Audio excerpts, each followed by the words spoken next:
ای گایز هموطن به کانال کینگ بال خوش آمدید. امروز می‌خواهیم 5 تا از پرهوادارترین تیم‌های جهان را معرفی کنیم. پس برو بریم.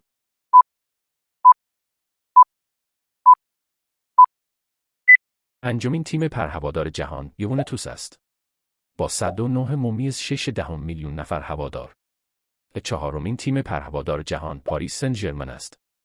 با 121 میلیون نفر هوادار. سومین تیم پرهوادار جهان منچستر یونایتد است. با 165.8 میلیون نفر هوادار. دومین تیم پرهوادار جهان بارسلونا است. با 256.6 میلیون نفر هوادار. و پرهوادارترین تیم جهان ریال مادرید است. با 272.5 میلیون نفر هوادار.